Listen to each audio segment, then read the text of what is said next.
আর এই জাতীয় বার্তা যখন আমরা দেই, তখন যদি আপনি বলেন যে পারলে রাজনীতিতে আসেন, পারলে দল করে দেখান, এটা হইল? আমি কি এরকম কোনো কথা বলেছি? না। আমি একজন মুফাসসিরে কোরআন, আমি একজন আলেম, এর বাইরেও আমার সবচেয়ে বড় পরিচয় আম আ সিটিজেন অফ বাংলাদেশ। আমি বাংলাদেশের একজন সাধারণ নাগরিক। আমার দেশের যে কোনো সমস্যা, যে কোনো ইনকনসিস্টেন্সি, অসঙ্গতি নিয়ে মত প্রকাশের স্বাধীনতা আমার আছে না নাই? আপনারাই তো বাক স্বাধীনতার কথা বলেন, ফ্রিডম অফ স্পিচের কথা বলেন, বাক স্বাধীনতার কথা বলেন। আপনারাই যদি আবার কোন মন্তব্যের কারণে বলেন যে রাজনীতির মাঠে আসেন, দল করেন, দেখি কতটুকু পারেন, এটা ঠিক হবে না। এখানে কি আমি কোনো দলের নাম বলেছি? বাংলাদেশে 48টা প্রায় নিবন্ধিত রাজনৈতিক দল, কোনো দলের নাম আমি বলিনি। কথাটাকে আমি জেনারেল রেখেছি।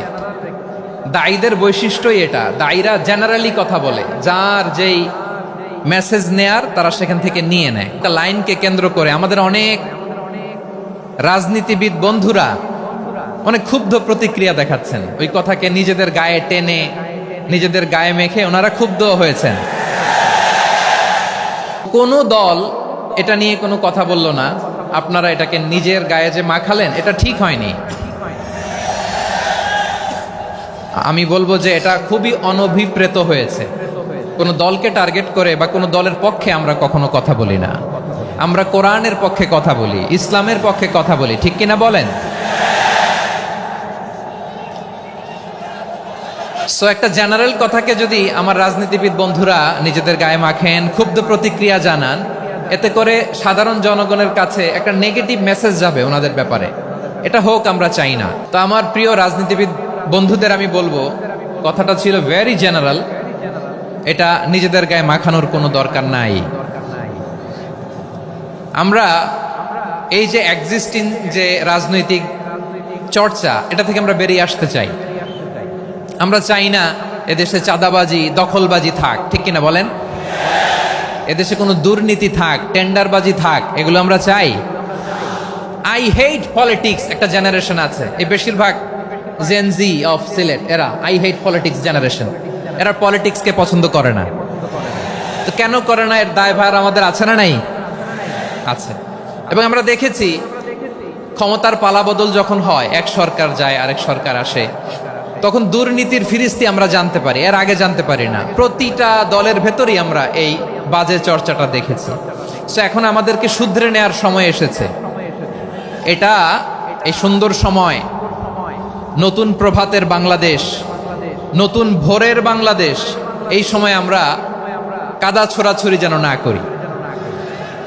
আমাদের শপথ নেওয়ার সময় এসেছে। প্রতিটি দল, নিবন্ধিত 48টি, সবগুলো দলের এখন শপথ নেওয়া উচিত যে আমরা কোনোদিন আর চাঁদাবাজি করব না, টেন্ডারবাজি করব না, দখলবাজি করব না। আমরা সব সময় দেশের পক্ষে থাকব, সব সময় দেশের পক্ষে থাকব। সেই কথাগুলো ছিল ভেরি জেনারেল। যে কথাগুলো আমরা জেনারেলি বলি, এগুলো জেনারেলি আপনারা নিবেন। আমার রাজনীতিবিদ বন্ধুদের কাছে এটাই আমার কামনা। আর এই জাতীয় বার্তা যখন আমরা দেই, তখন যদি আপনি বলেন যে পারলে রাজনীতিতে আসেন, পারলে দল করে দেখান, এটা হইল? আমি কি এরকম কোনো কথা বলেছি? না। আমি একজন মুফাসসিরে কোরআন, আমি একজন আলেম, এর বাইরেও আমার সবচেয়ে বড় পরিচয় আম আ সিটিজেন অফ বাংলাদেশ।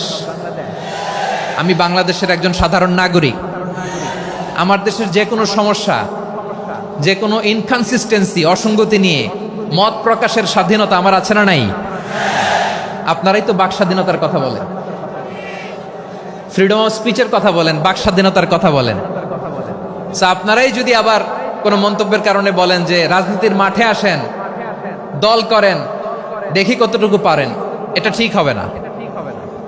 তাই প্রিয় ভাইয়ের, আসুন আমরা দল মত নির্বিশেষে কাঁধে কাঁধ মিলিয়ে সোনার বাংলাদেশ গড়ি, দুর্নীতিমুক্ত বাংলাদেশ গড়ি। যে বাংলাদেশের জন্য রক্ত দিয়েছে আবু সাইদ, যে নতুন ভোরের বাংলাদেশের জন্য রক্ত দিয়েছে মুগ্ধরা, যে নতুন বাংলাদেশের জন্য রক্ত ঝরিয়েছে 24-এর যে গণ অভ্যুত্থানের প্রত্যেকটি শহীদের আওয়াজ করে বলেন ঠিক কিনা? আল্লাহ তাআলা আমার দেশকে তুমি নিরাপদ করো, শান্তিময় করো। আমরা যেন স্বাধীন, সার্বভৌম বাংলাদেশে মাথা উঁচু করে বিশ্ব দরবারে দাঁড়াতে পারি। আল্লাহ তুমি তৌফিক দান করো। আওয়াজ করে সবাই পড়ি আমিন।